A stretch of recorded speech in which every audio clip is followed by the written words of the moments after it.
महाराष्ट्र की राजनीति में नगर निकाय चुनाव के बाद एक अजीब और गरीब और चौंका देने वाला सियासी ड्रामा सामने आया है, जिसमें कल्याण डोंबिवली में उद्धव ठाकरे की शिवसेना अपने ही 4 नवनिर्वाचित पार्षदों को ढूंढ रही है।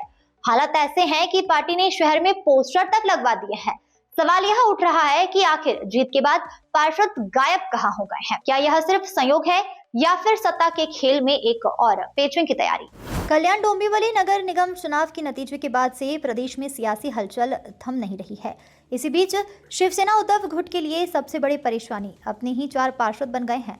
मधुर मात्रे, कीर्ति धोने, राहुल कोट और सपनाली कोने, यह वो नाम है जिसने पार्टी का नतीजे आने के बाद कोई सीधा संपर्क नहीं हो पा रहा है। पार्टी का दावा है कि यह चारों पार्षद अपने घरों से गायब है और उनके मोबाइल फोन भी बंद है। हालत यहाँ तक पहुंच गए हैं कि शिवसेना यूबीटी ने शहर के अलग अलग इलाके में पोस्टर लगाकर अपने पार्षद से सामने आने की अपील की है।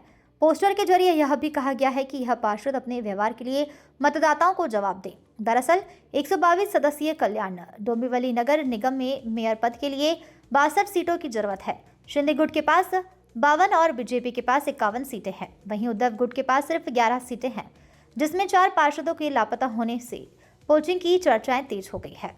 गेड़े गुलाली इलाके से जीते पार्षद मधुर मात्रे के पिता ने जरूर कहा कि उनका बेटा परिवार में संपर्क में है, लेकिन वह अपनी लोकेशन नहीं बता रहा है।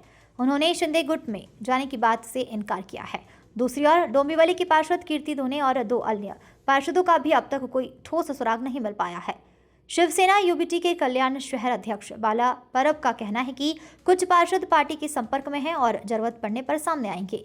साथ ही उन्होंने साफ चेतावनी दी है कि अगर कोई पार्षद शिंदे गुट में शामिल हुआ तो उसके खिलाफ कार्रवाई कर अयोग्य घोषित किया जाएगा।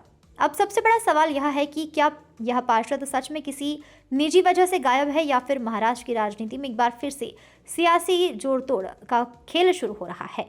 आने वाले घंटे और दिन इस कहानी का सच सामने लाएंगे।